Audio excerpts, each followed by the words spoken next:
vendredi 10 septembre 2021, tout le gratin people et politique était présent à Roland-Garros. Afin d'assister à la victoire de Toni Yoka, représentant la France, face à Petar Mila, Croatie, durant le gala de boxe La Conquête.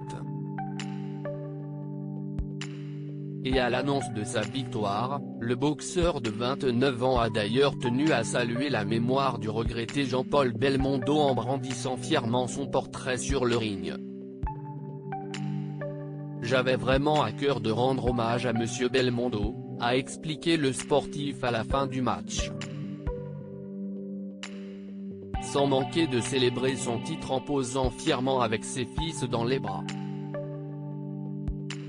Côté gradin, s'y est-il véritablement la foule de célébrités qui a suscité l'engouement des 8000 spectateurs présents.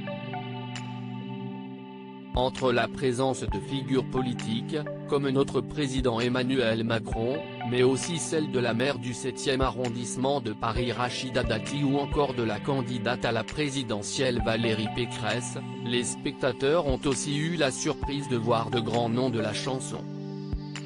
Accrochés à leur siège durant ce gala, Yannick Noah, Pascal Obispo et Gilbert Montagné ont également été vivement remarqués parmi la foule. Sans compter la présence de l'animateur et fan de boxe Cyril Hanouna et de l'humoriste Camille Lelouch qui ont également souhaité soutenir le boxeur français.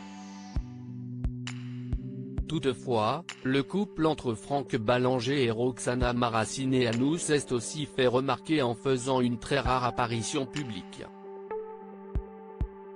La ministre des Sports se devait d'être présente pour saluer les performances de l'équipe française de boxe.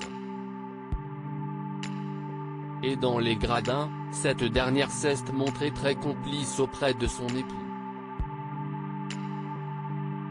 Tout porte à croire que l'ancien journaliste sportif de France Inter n'a visiblement plus de mal avec le nouveau métier de sa femme. Pour rappel, lors d'une interview accordée à l'équipe en août 2019, ce dernier s'était épanché sur les crispations qu'il avait ressenties lorsque Roxana Maracineanu est devenue ministre. Si j'avais réfléchi 2 secondes, j'aurais dit la même chose, mais en pensant un peu à ce qui allait m'arriver. J'ai mesuré assez facilement ce que ça allait être pour elle, les horaires, la vie publique. Pour moi, je n'ai pas trop réfléchi. Ça a créé des crispations quand je me suis rendu compte de ce qu'allait être ma vie.